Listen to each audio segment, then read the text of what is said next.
Hi guys, it's autumn in Hungary, so I thought I'd take you around the garden, show you what, I think last time I did one right in the beginning of spring where a lot of leaves were still off the trees.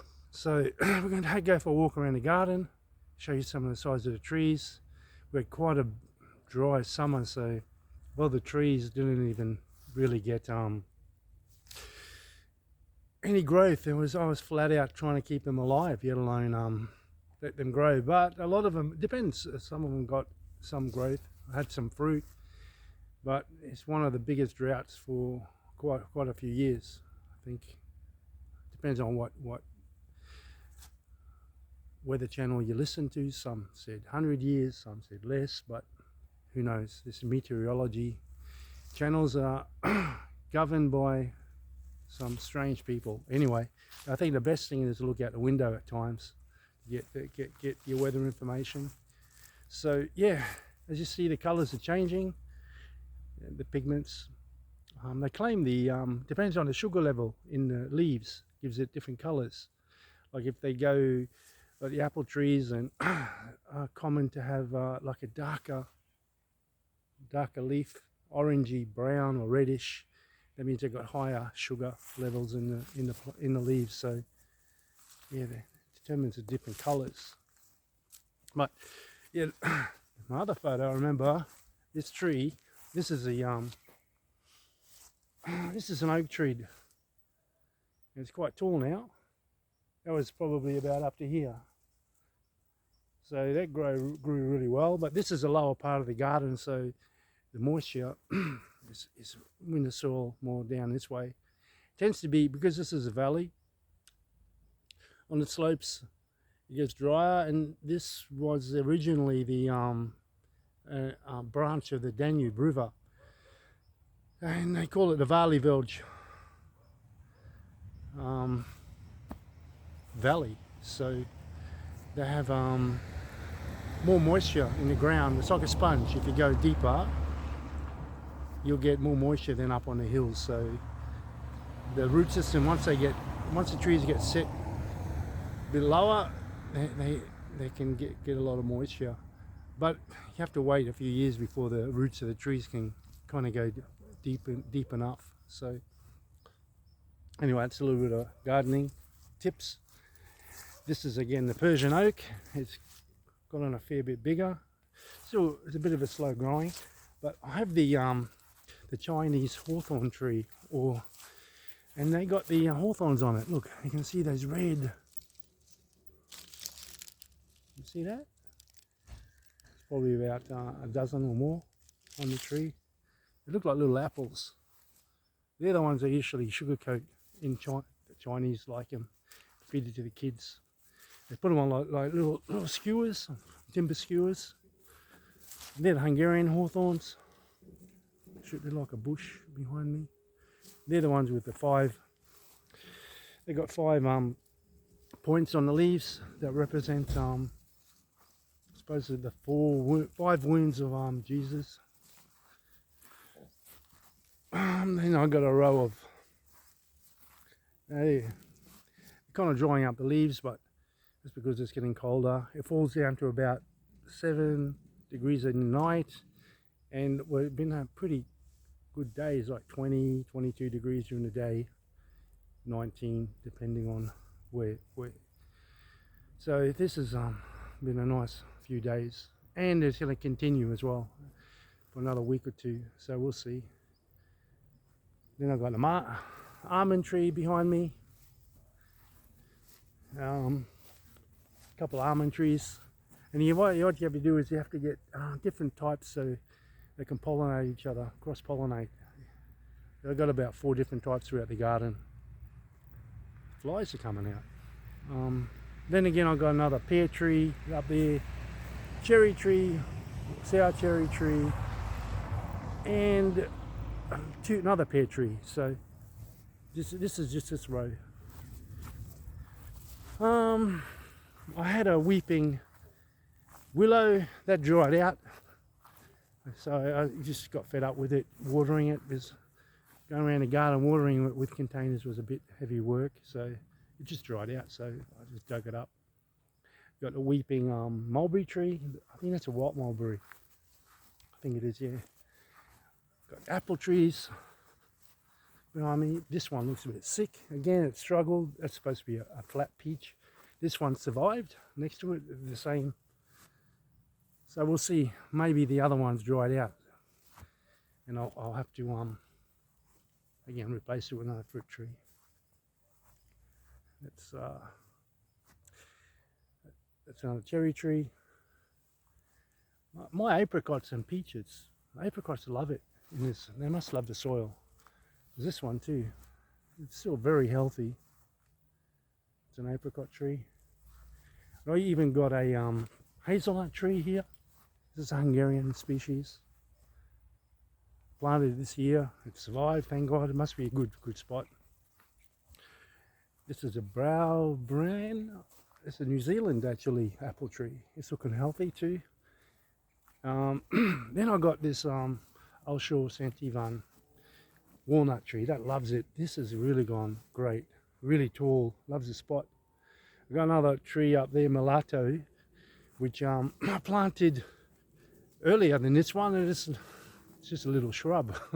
So it's only what? Well, probably 30 meters, 20, 30 meters apart, and it's a huge difference just in the soil. And the dry, it might be a bit drier up there, and it just loves this position. So what do? Then I had a birch tree here. No, a beech tree with the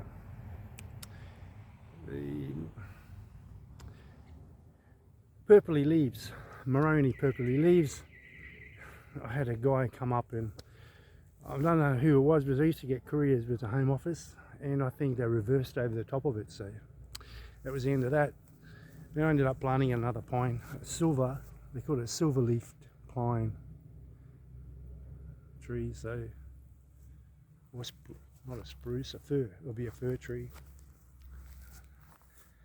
Stanley plum, it grew a bit this year, that was good. So I'm glad that had a few plums on it, not many. Last time I didn't show you the other side of the house. This is where, when I first moved in, I planted trees, and they grew real well. These are, as I said, these are apricot trees, just behind me, just there. And they've grown exceptionally well. We've got two, they're all different types. Again, I had some apricots too this year. It was quite good. They were full. And then I had a peach tree here. There's a peach tree. Now I've got another pear tree come up.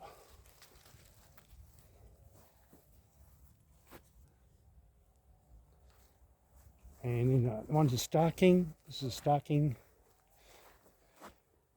That's a nice size too. So I think the roots have got really deep now. So next year they're going to be quite good. And this is I can't remember the name. This is actually a French apple tree. It's got a nice pinky. It's like a pink lady a little bit. It's got a nice similar taste. Then I will go around this side now. Last time I went around the other side of the house. This is an Italian plum tree. That had some nice plums. You can see my fig tree too now. It's already, it's too cold for them now. But you can see fig tree, it's really likes the spot. I had some nice figs off that this year. And also, that's a normal green fig. This is the brown fig, this one, little one here. This had some beautiful figs on it this year. Right, only about 2 months ago, we got a bit of rain, and then it started getting some nice figs on it. So they actually taste better than the other one. They got more flavour and more sweetness. And they get when they fruit, you get a little hole at the top of it, and if you're not quick enough, the ants start going into the hole at the tip of the fig. So you got to be quick with that fig tree. This one is fully sealed, so you got a more chance of beating the getting to the fruit before the ants and insects do. What else? I'll show you there. Go back here. Last time, I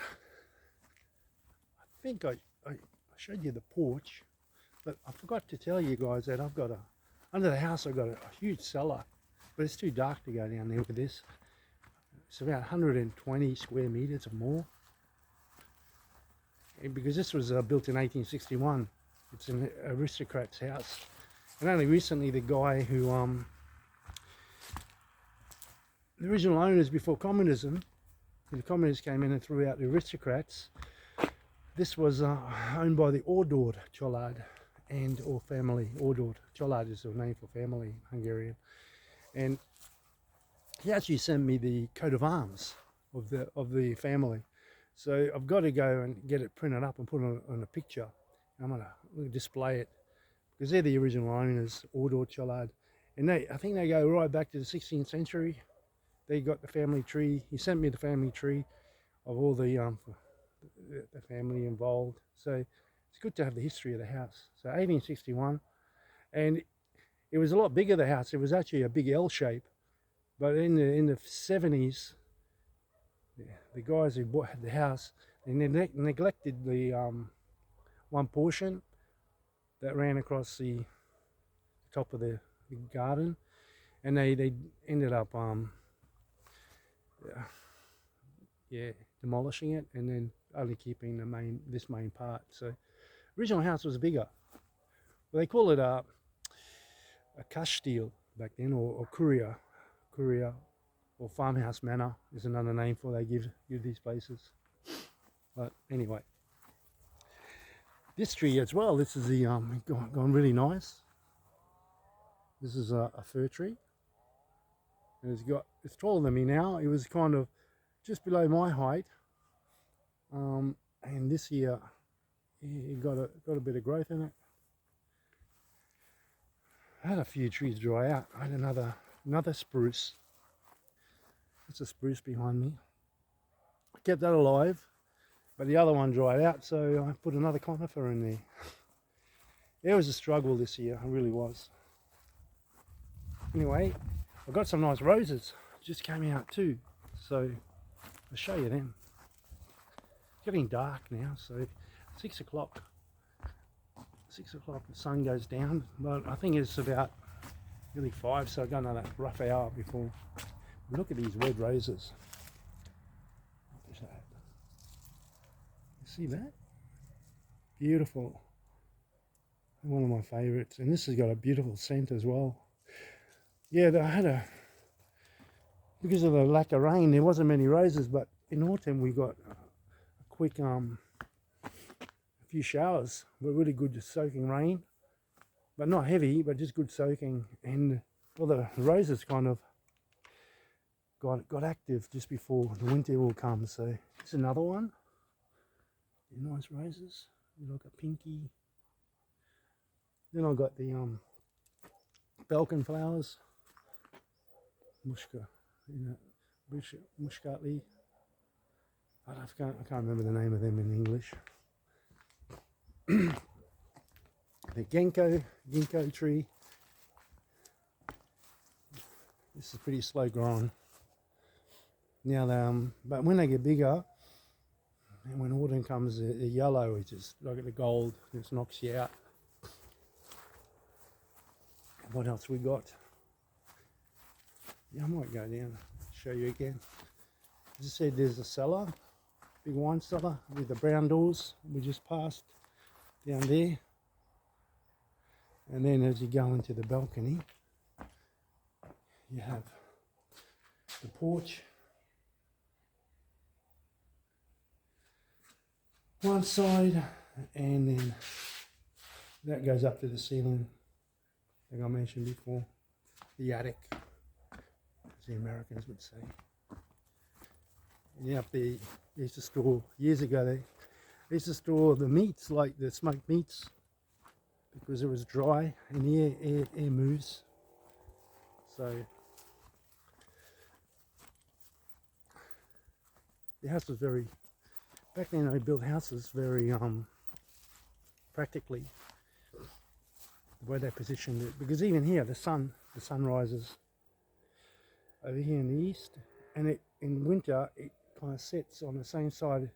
It's a porch, so the sun shines in all year round, so you get a nice warmth in winter coming through the windows and sunshine, so you can put your plants in the windows, and you're going to eat flowering plants, and you get a lot of sunshine to keep them alive.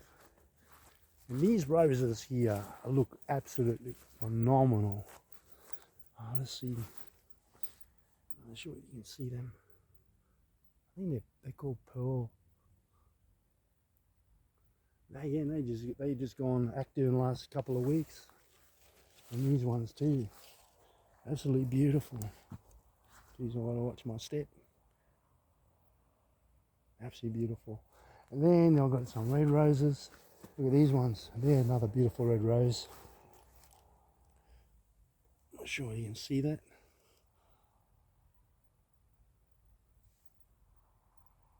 Again, I can smell it. It smells really good. There's no wind at the moment, so all the smells in the air. Again, the corn. The guys had terrible, no rain. There's no produce at all on the corn. They just all dried out. And the guy's wheat, he was okay. And next to me, he grew wheat.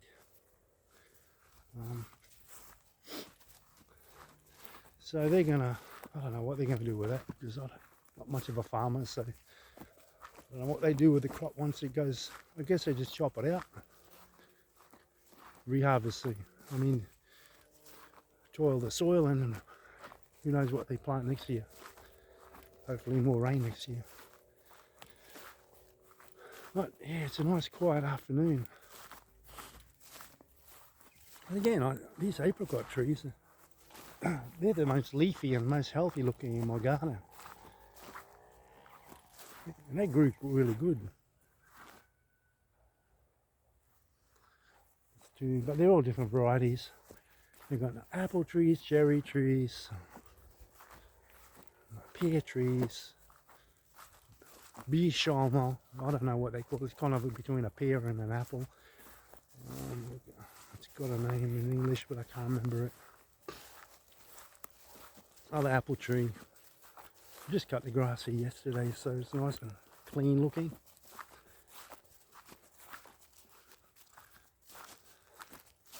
So that's the back of the house, the yard.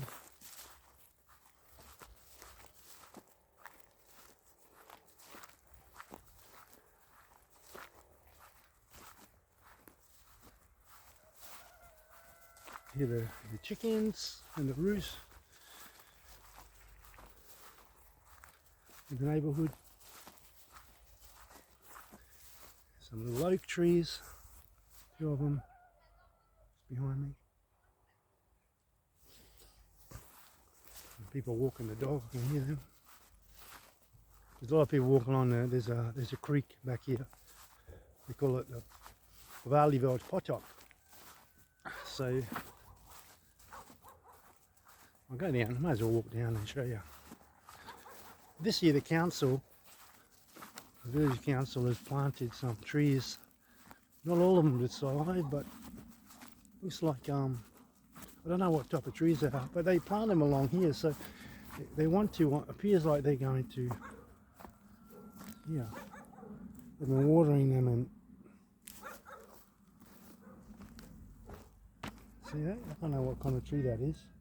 They planted them all along here, so it's going to be good, because it'll be a windbreak, and more trees are better. Yeah, that's a creek there, full of reeds.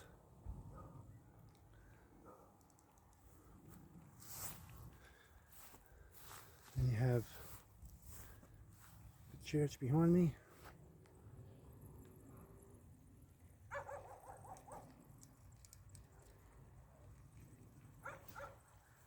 Some kids cycling. I hear some horses too, just in the background.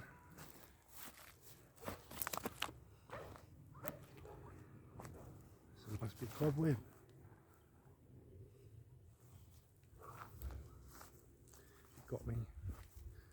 just spread it out across the tree branch. Okay guys, thought I'd take an autumn walk through the park. As I said, it's about 16 degrees now. Nice and calm. I love these days. You can work outside and you don't get too hot. Like in summer, it kills you, you know. But here you can just dress up a little bit, work all day, get fit, and not overdo your body. So, guys, take care. God bless, and yeah, I might take another shot of this in winter. Show you what a winter is in Hungary. Okay, take care, guys. God bless.